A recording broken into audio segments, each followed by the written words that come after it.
Well, thank you for that introduction. And I didn't breeze through Minnesota. Nobody breezes through Minnesota. I'm very, very pleased to be here, and I thank the organizers for inviting me, but I'm also very mad at them. They caused me so much anxiety for the last 2 months. It's been crazy. So they owe me all those whiskey tasting drinks that John was talking about. I'm very glad that's going to happen. They told me I have an hour.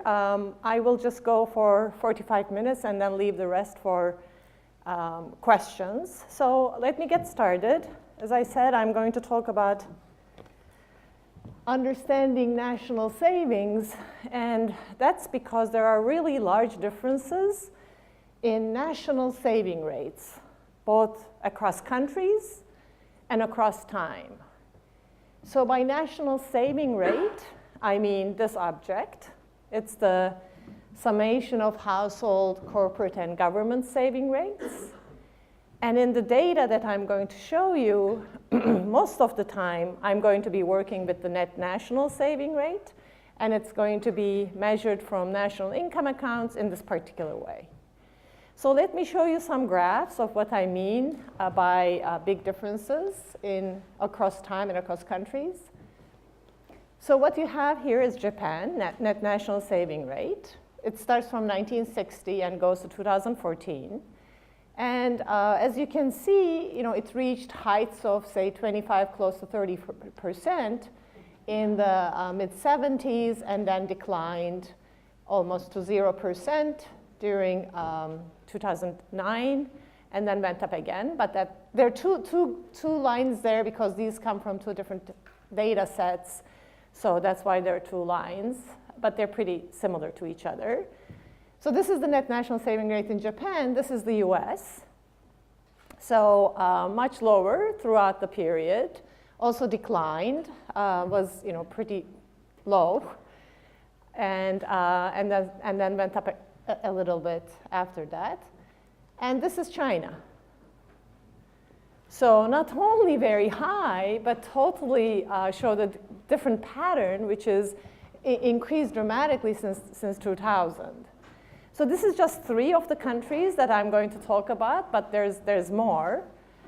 But it's these kinds of differences that motivated me over the years to look at these countries, and I'm too slow, so I looked at them one by one by one. So I'm going to make you go through all of these countries and sort of explain to you what I learned about these differences in national saving rates. So the purpose of this talk is to sort of put them together because these differences, there are lots of papers that have discussed how puzzling some of these differences were. And I'll start with US versus Japan. And I'll talk about some of the theories that were advanced in trying to explain the differences between those two countries early on. The sneak preview about the result is that actually maybe the differences are not terribly puzzling. So in many of the cases, I'm going to claim that there's a good explanation to what's happening. And in some of the cases, they're going to remain to be puzzling. I will not have a good answer to why our theories are not able to explain it well yet. So what's the outline? As I said, I'm going to do it country by country by country. So you're going to see a lot of graphs, basically, very few equations. I'll start with Japan, and then there's a paper. Some of these are old papers, some of these are new papers. So Latin America, it's a new paper. We're trying to look at Mexico, Chile, and Colombia. China is a new paper, US is an old paper. So I'm going to go through some old stuff and some new stuff. In most of the cases, I'm going to try to compare what a standard growth model would say with changes in also the models that we need to be looking or using for different countries, because it's going to turn out that in some countries, to explain the behavior, we need more bells and whistles than some others. In most of the results that I'm going to show you, it's going to be calibrating to a closed economy. So saving and investment are going to be the same thing in the economy, in the model economy. And it's going to be calibrated to GNP. So the foreign capital is going to be a part of the calibration. And in most of the results I'm going to show you, I'm going to assume perfect foresight. So agents are going to be seeing the entire future path of a bunch of exogenous variables. But I'm going to claim that those two assumptions are not really critical for anything that I will show you. So let me start with Japan. So it's the same graph as you've seen before, but it ends in year 2000 because this was the first paper that we had started working with. So I'm going to actually extend the data and the model results in a minute, but let me first sort of walk you through of how I kind of learned about it. I hope that's interesting to the rest of you too. But there were many papers written in the 80s that were trying to explain or understand the differences between the saving rates in the US and Japan. This did seem quite puzzling. And there were a number of explanations that people thought might be important. So one thing that came about was, well, maybe the Japanese are patient people. So differences in preferences maybe explain the differences in saving rates. Now, of course, seeing the whole data, you kind of think, well, that can't be. Then they became impatient later on. But this was one of the theories that was advanced. There were talk about maybe the bonus system in Japan is causing these high savings.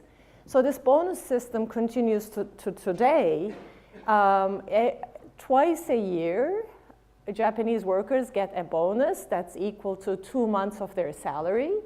So people thought maybe, even though that's expected, people thought maybe getting a lump sum like that, people were saving, and that's why the saving rate was high. There was talk of high housing prices, high educational costs, high marriage costs. And you actually see similar things being mentioned for China today. So why are the Chinese saving so much? You see some of these same things being mentioned for China. There was also a paper by Ayse. He was saying, rightly so, that after the war, capital stock in Japan was very low. So maybe the Japanese were saving because the initial capital stock was so low. So the early years, saving rate had to be high to compensate for that. But Cristiano actually put that into a standard growth model, and he said the standard growth model fails because it doesn't really deliver a saving rate that looks like the data. So I'm going to actually start there. I'm going to use the standard model. And I'm going to try this reconstruction hypothesis of Ayse's, because that's how we started working on this topic. And then I'll show you where it fails and where it succeeds. So by the standard model, I really mean the standard model. It's these households are maximizing utility of consumption and leisure. So lowercase ct is per member consumption, and HD is per member hours worked. And there is NT members in a household, and they consume and save or invest. And they have labor income and capital income. And in here, at least in the model that I'm going to show you as we had done it, there's just a tax on capital income, tau t.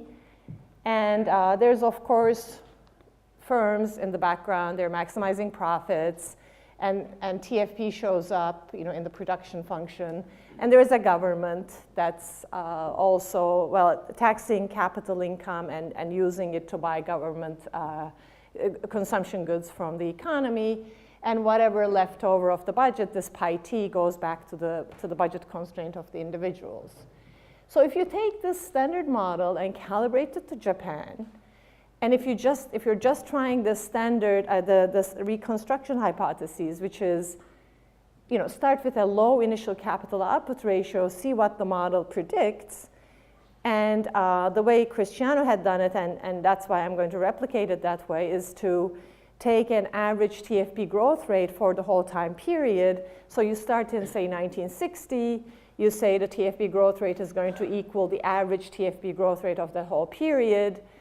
And you're going to go to some future steady state, and then you're going to look at the transition between 1960 and 2000 or 2014, whatever.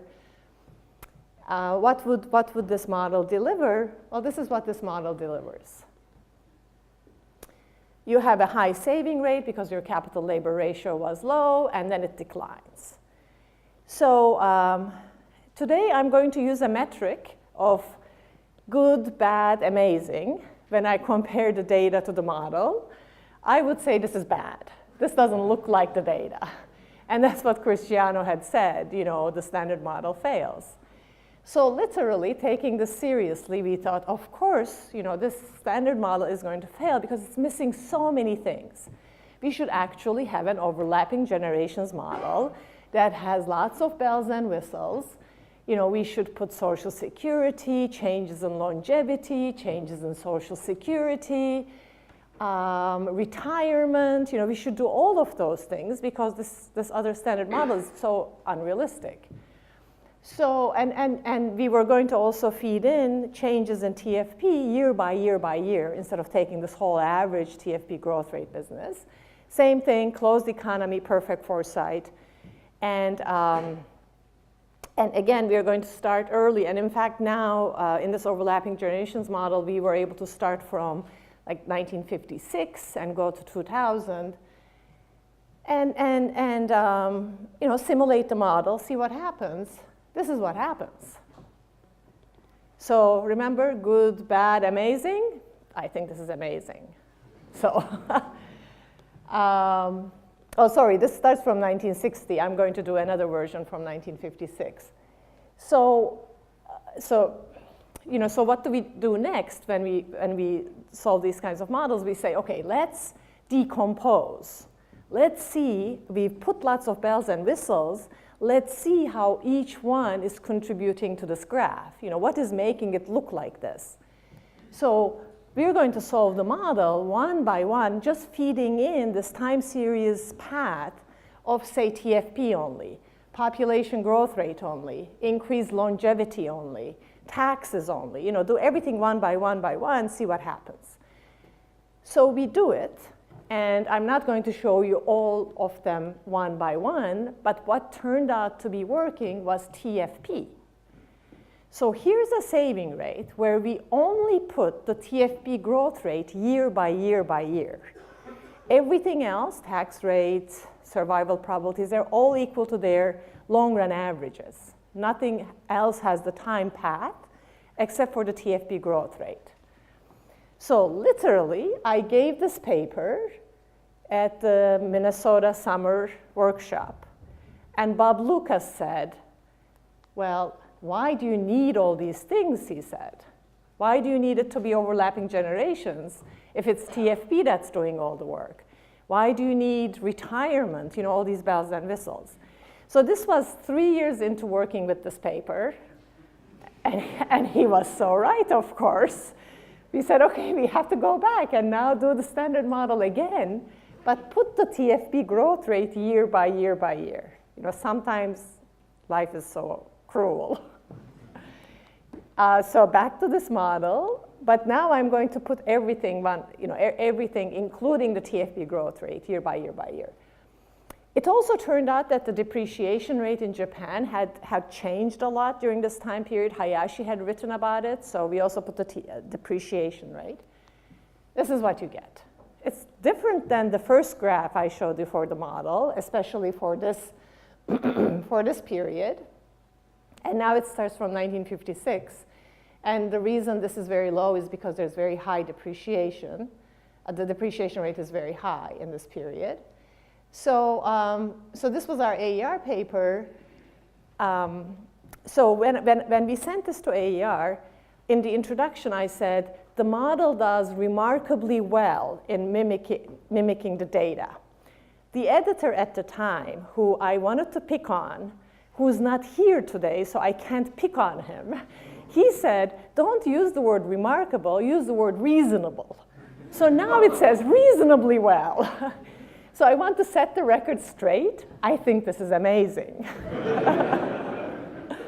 And it turns out, and later, of course, we realized this, it's not that easy. This doesn't always happen. Not for every country you're going to see this happening. So the model does, I think, amazingly well in describing the data. So you might say, well, what happened since year 2000? So for the purposes of this talk, I thought, okay, I should extend the data. I should run the code again. And thank God I had put the code on my website so that I can download it and run it.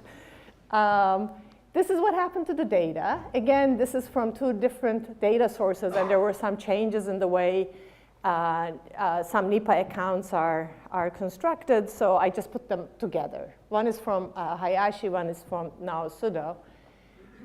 And I ran the code, and this is what happens. You know, this is still pretty amazing, I must say. And here I was kind of lazy even, so you know, for the tax rates, I don't know, maybe they did a tax reform that I missed. I just continued with the 2000 numbers for the tax rates. I was a bit lazy. So I'm sure this can improve. So I'm concluding for Japan, this model does quite well. But as I said, it doesn't work always. So let me show you Mexico. So for Mexico, so this is going to be Mexico, Chile, and Colombia. So for all these 3 countries, we're going to do the standard model, and we are going to have the same things as before: TFP growth rate, tax rate, population growth rate. We don't have depreciation rates, so we're going to work actually here with gross saving rates. If you run it for Mexico, this is what you get. In good, bad, amazing category, this is pretty bad. Right? This has very many fluctuations, and it doesn't even, like, the correlation is really low. So I have a suspicion to why it's bad for Mexico, but I'm going to explain my suspicions later on. Because there are some things where you suspect the model is missing, so then you go ahead and change the model. I don't think here it's a model thing, it's more like a data thing, I think. So I'm going to speculate on that later on. Now, how about Chile and Colombia? So these 2 countries are kind of interesting because of the data for their saving rates. So you know, big changes in their saving rates across this time. So Colombia used to have a higher saving rate than Chile. I didn't know that until we had that graph. And then mid-80s, a giant increase in the saving rate in Chile, and then it's higher. And then Colombia, pretty much, you know, around the same rate, but then a big decline here. This is the data. So I run the model one by one. This is Chile. So, you know, fluctuations are larger, and here it's not looking like the data, but I'd say this is pretty good. You know, it really captures this big increase that happened in the saving rate in the mid-80s. And I'll tell you the reasons for it. It's going to be a slightly different story here when we decompose things again one by one. But let me also show you Colombia. This isn't bad either. So by now, I know that these kinds of things are happening because of the measured TFP that I'm feeding in. And that measured TFP, you know, I'm sure there are measurement issues. So the reason this declines so much is that at that point, the measured TFP seems to have declined a lot, and therefore it's giving a very low saving rate here. But in general, when I decompose, there are 2 reasons why Chile saving rate increases so dramatically. It's really a combination of the TFP growth rate and the capital income tax rate. So at this time, maybe those are connected to each other, but there is a big increase in the TFP growth rate before 1985 and after 1985 in Chile. And it used to be lower than Colombia, now it's higher than Colombia, and it's TFP declines, growth rate declines in Colombia. At the same time, these authors have documented that there is a big decline in the tax rate on capital income from about 50% to 10%. So those 2 things, when I decompose, both of those things play a role in giving that giant increase in the saving rate in Chile. So, So, Japan, it was TFP. Mexico, I don't know, maybe a measurement issue. Here now, taxes have played an important role. And later on, I'm going to show you, more about why it's the case that, different countries, different things are going to matter. But the logic is really simple. Some things are going to be overwhelmingly large or important. Say in Chile, when the tax rate goes down from 50% to 10%, that's a giant decline in the tax rate. So its impact is going to overshadow the impact of, say, something else. So you have to kind of pay attention to these large changes in policy as well. So let's move to China. So this was the graph I showed you. They're saving a lot. Let me show you one other graph. This has both the saving rate and the investment rate. Remember, I said I'm doing closed economy. Obviously, the current account surplus of China is a big deal. Lots of papers are being written about it. I'm also thinking about that as an extension or another paper. But the purposes of the saving rate, understanding saving rate, doesn't really require you to have to separate between the two. So in the model, saving and investment are going to be the same thing again. They're both increasing in the data. If I use the standard model, and again put the tax rates, TFP growth rates, population growth rates, this is what I get.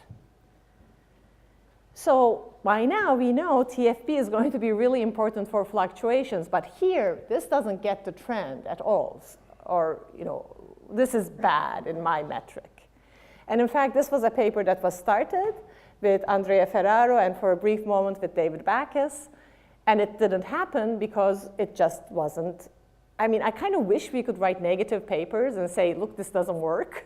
But when something doesn't work, we just leave it aside and wait until we change the model or we figure out what might work. So this paper didn't get written until later with my new co-author, and I'm going to show you those results. So this is a paper that's now suffering through the referee process. So I'll tell you what we've done here. So again, China, giant economy, lots of things are going on. So clearly the standard model is again missing many, many things. Which ones of those are we going to put in, right? Usually you don't have like infinite flexibility in putting everything in.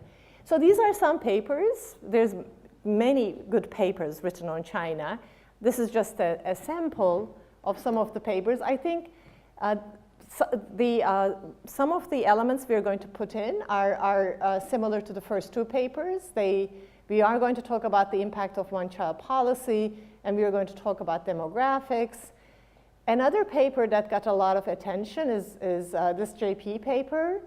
And it's kind of interesting because in China right now, because of the one-child policy, talk about the effects of policy, there is 50 million more men than women in China because of the one-child policy.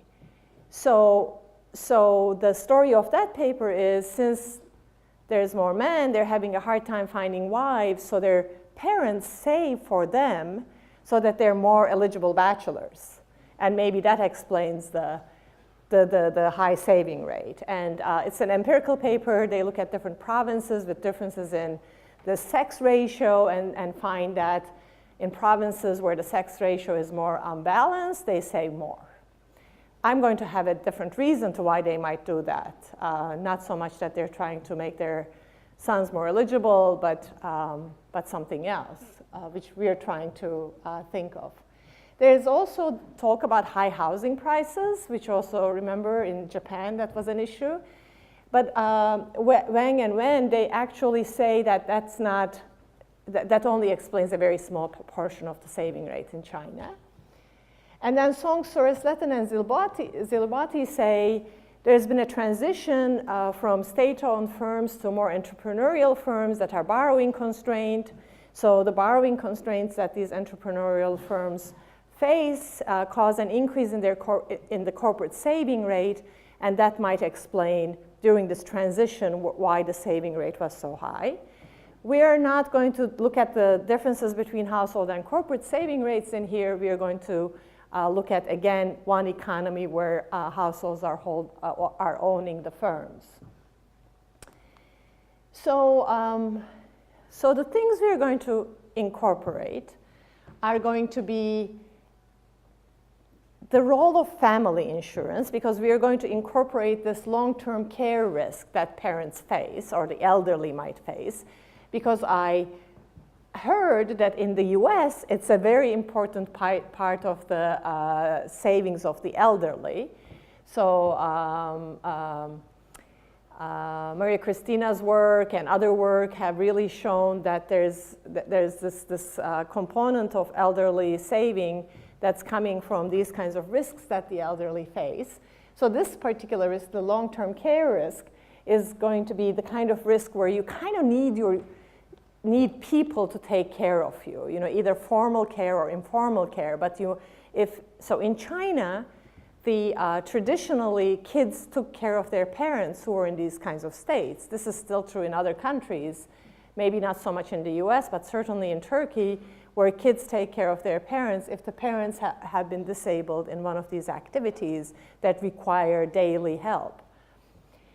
But the problem is when you impose the one-child policy, now you come to the current times where if a young couple gets married, they have 4 elderly parents to take care of, and they have their own child.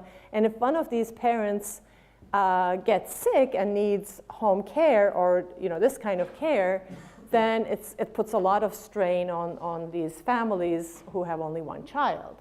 So, another element is, this is kind of after the fact, we realize, and of course this should have been obvious, that family insurance is something that might compensate for the lack of public insurance, or as there's an increase in public insurance, family insurance could go down. But in China, the social insurance, it's increasing, it's getting better, but it's still very low compared to, say, the US or other countries. I'm going to talk about the details of this a little bit more later on. But for example, in the US, if you have no money, nothing left, Medicaid would take care of you. Whereas in China, that doesn't exist. So what happens to the most destitute in a country is going to really have an impact on the saving rate, that as I will show you. So we're going to try to calibrate to the amount of social insurance that exists in China to see, this eroding of family insurance, how is that going to affect the savings? So it's a model now, it has all the bells and whistles, because now I realize the standard model actually is missing something crucial because it doesn't give us this increase in the saving rate. So I'm going to put lots of bells and whistles. So this is a model with two-sided altruism.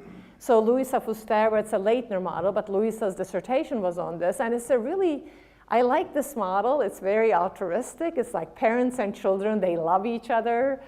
We know parents love their children, but here children also love their parents. So, to the extent that they all get together and decide how, put their incomes together and decide how to divide the consumption and all equally, so very nice. So in this kind of a framework, kids insure their parents. If parents say if they got sick, the kids will take care of them. And the parents also insure their kids if the kids face, say, labor income risks, as we will put it here. Because one of the things that also gets discussed about China is that the labor income risk has been increasing, or that it didn't used to exist before the 80s, and now there's labor income risk. So we'll put that too. So we'll calibrate it to an environment where kids are born or become economically active at age 20, so there's a household with one parent and children, and then these children will become adults, have their own kids, form their own household, and then the dynasty continues, right? This is one of those kinds of models. So there's going to be retirement at age 60, they can live up to age 90, and as I said, individuals will face this labor income risk, and parents will face this long-term care risk. So the thing about the long-term care risk that I mentioned before is that it requires, money is not enough. It requires money and time. So here we are going to calibrate to the data. There's a lot of micro data in China. We are going to calibrate to the data about how much time it takes to take care of a sick parent. It's a lot of time that's coming out of these micro studies. You know, it's almost like one child has to be active full-time with a parent to be able to take care of them when they're sick. There's also the money cost. We've also done versions where you can buy formal care from the market, but it doesn't really change what should happen to savings. I mean, you're either paying your own kids indirectly or paying somebody formally. So the logic of what's going to happen is not going to change. So we're going to calibrate to the labor income risk, to LTC risk. It increases as you get older. We're going to put Social Security as we see it in the data. So, you know, again, China is a huge country, big differences between rural and urban areas. We are going to take some sort of an average of a bunch of things between the rural and urban areas. We're going to take their average of their fertility rates. We are going to take the average of the Social Security they get. So it turns out rural areas, they're just starting with a Social Security system, so they really don't get much Social Security. And then the cities also have like 40 to 50% of the elderly did not have a pension by that time. Again, these are increasing, and you know, just the fact that they're increasing actually tells me something about what I expect to see happen to the saving rates in the future, which we will discuss. Like if you go to OECD has a publication where they publish the replacement rates in different countries for Social Security. For China, they say 60%. I mean, it's true, it's 60%, but of the people who get it. Right? So most of the people are not getting that 60%. So the average Social Security replacement rate is actually quite low. And in our model, it's going to be calibrated to something like 15%. Because on average, if you're trying to model the average person in China, they're not getting 60%. And this other thing, this last thing, and I'll show you some sensitivity results, the help for the most destitute is not great in China. They have a name for it, the 4 no's, I think, you know, people who have no kids, no wealth, no house, no income, what happens to them, and it's not very pretty. So I'll show you in what respect that matters. So this model with all the bells and whistles, of course, there's also the firm in the background. So TFP growth rate is going to show up there. There's government. We will have labor income taxes, capital income taxes. We will calibrate to GT and taxes to pay for Social Security. So one of the differences in this model compared to the ones I cited before, this is going to be all general equilibrium. So if you do all this, this is what you get. So good, bad, amazing. I'm putting it in the amazing category again. Again, this is a giant, giant economy with so many simplifications. And you get a saving rate not only mimics the fluctuations, but it also, after 2000, has the slope going up. Now, why is that the case? Well, after doing all the decompositions, like I talked about before, 2 key things. It's the one-child policy and these risks that are happening in the future, or to the elderly. So why is the one-child policy going to be important? Well, you know, because it erodes the family insurance, but why after 2000 it's more important? It's because the one-child policy passes in 1980. So by 2000, you have more families with only one child that is of economically active age. Right? So our agents become economically active age 20. So from 1980 to 2000, now you're getting more and more families with only one child. Now, China has gotten rid of this one-child policy, but again, it's going to take a long time before you have families that have now 2 members who are economically active, young members. So that year 2000 actually turns out to be important for that reason. The shift in the slope is partly coming from that. How can I see it? So let me do an experiment where I say, suppose there's no one-child policy.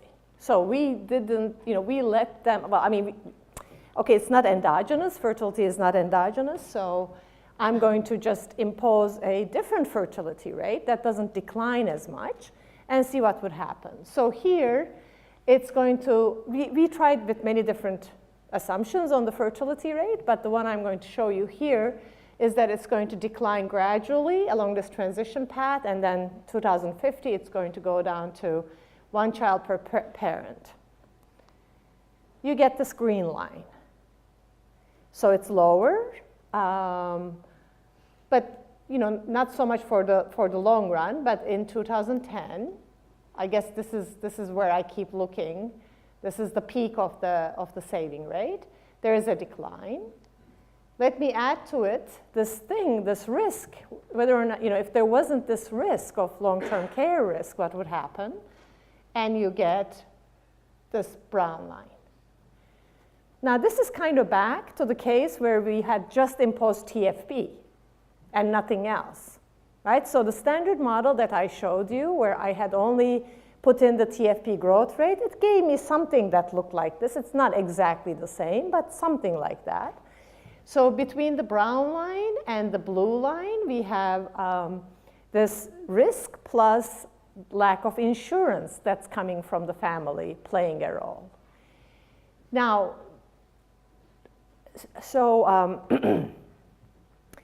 sometimes we write these things, we say, oh, the model explains X% of the increase in the saving rate. It is in the paper, we still say it, but I really don't want to say it. I want this to be more of a theory paper, even though there are numbers in here. So I want this to say, the impact of family insurance and risk is playing a big role. I don't know how big exactly. And the reason I don't know how big it is because results are sensitive to some important things.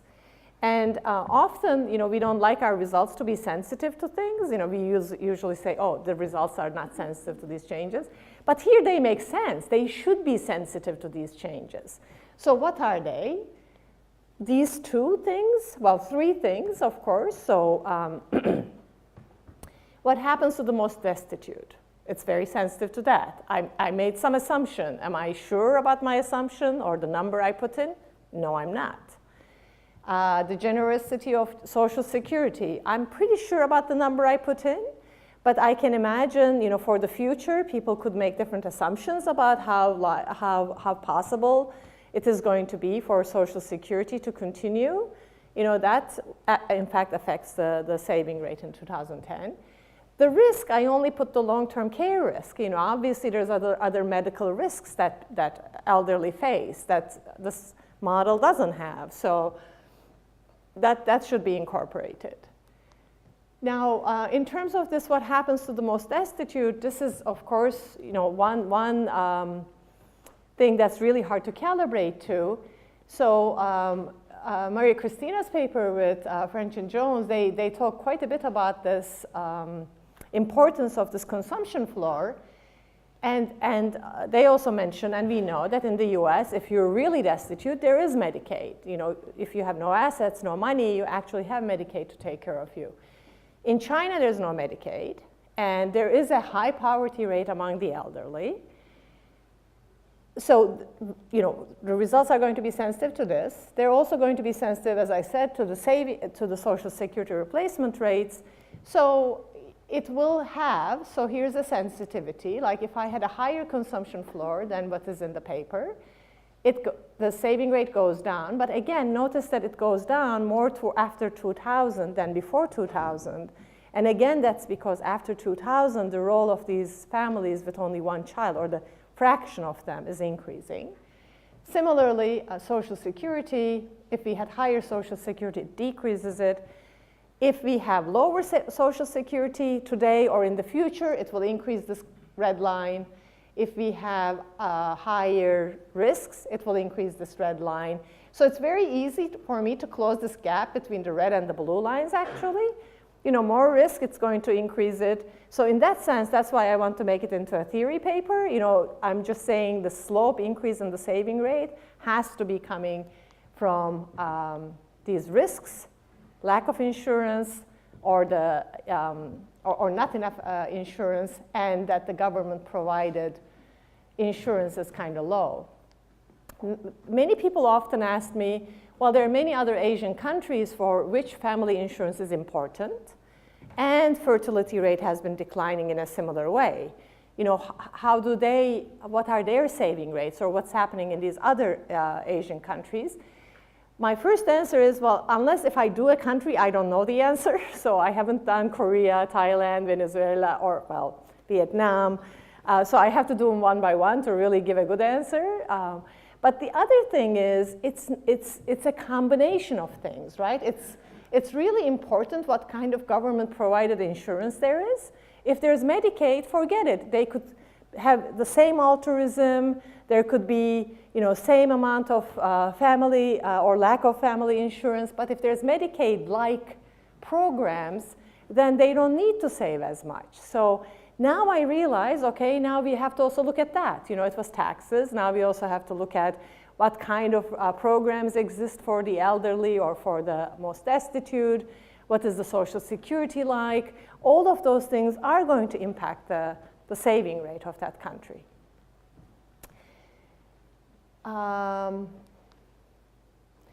So one thing, TFP. So TFP was very important for Japan.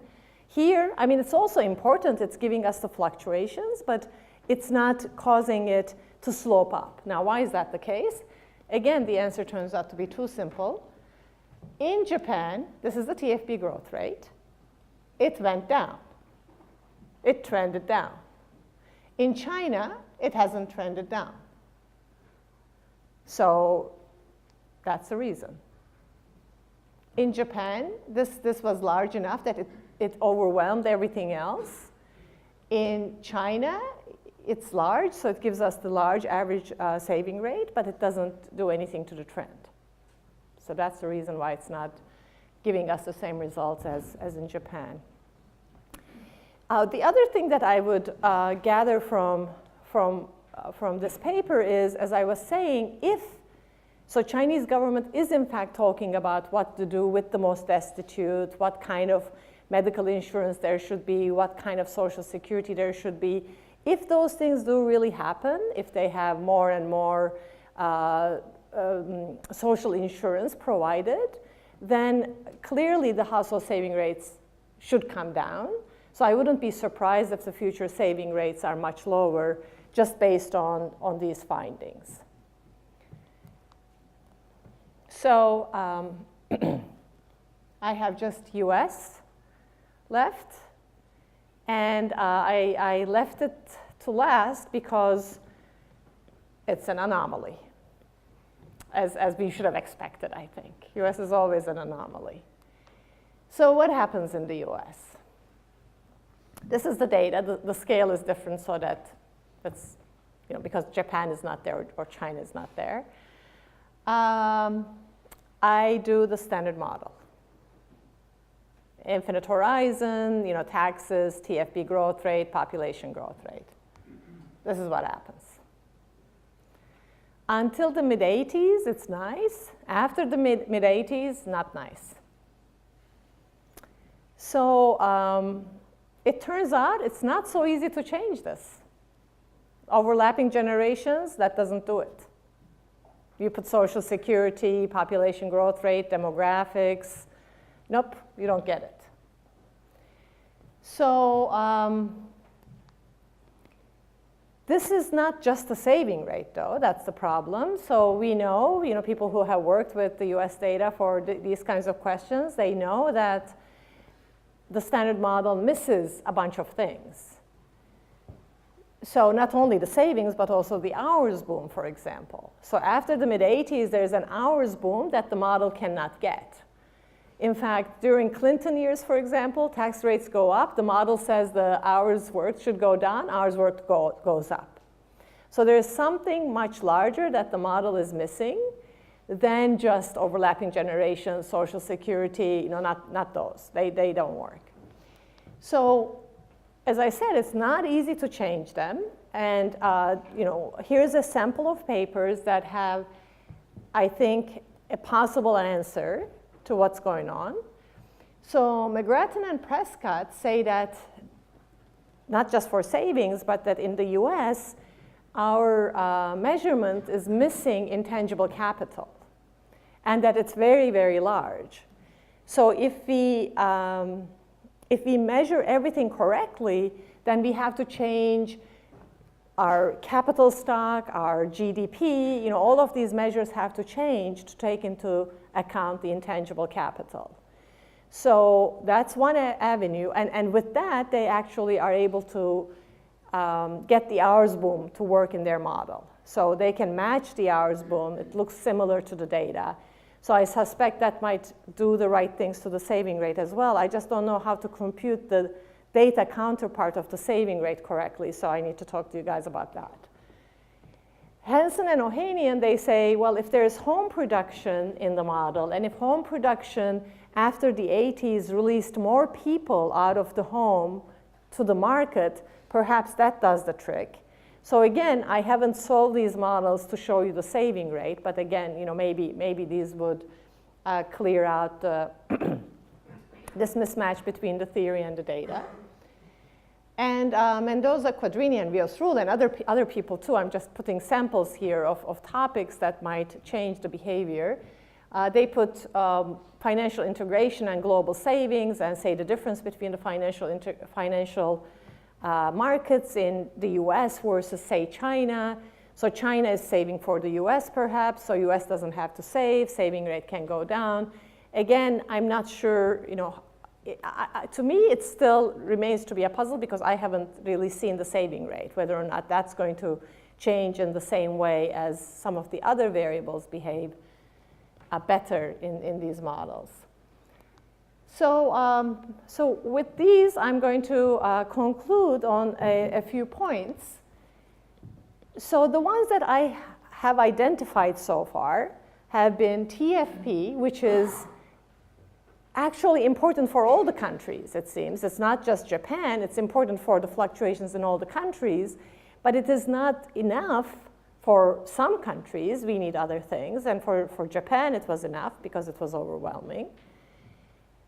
Taxes, demographic change, family insurance, social insurance, Medicaid, Medi-Cal, all of these things have a role to play. So maybe the large model should be the one that incorporates all of them. And for some countries, some of the elements is going to matter, and other countries, some other elements are going to matter. As we've seen, in Japan, none of these things mattered, but in other countries, they did. So my bigger conclusion is that it's really not that puzzling, the differences in saving rates. There are some mysteries, but it's just because we haven't really found the right thing. But I think there's always a good reason to why these saving rates are so different. So in general, I would say it's been an interesting thing to find out that we shouldn't be terribly puzzled by the differences in saving rates. Now, of course, this is just looking at the national saving rate from the national income accounts, and a lot of people look into the details, and there's a lot of interesting work that goes on in trying to understand the differences in saving rates, say, across households, corporations, and government. That would be one way to divide it up. So for China, that's a big issue. It comes up that the corporate saving rate is quite high. Also, actually, in the US nowadays, I think corporate saving rate seems to be very high. Then, of course, there are big differences across households in their saving rates, which is something that I haven't touched on. So I'm doing a very large brush on this national saving rate. Now, and on top of it, there seems to be, people are documenting these days, that there are big differences in returns across households. So I know that my analysis is very limited and very broad, but I think with that broad brush, even, we can get a good sense of what might be going on in a country. And then these differences are super interesting for cross-sectional differences between households or corporations and households. So with that, I would like to thank you for listening to me, and I'll stop here and open it to questions.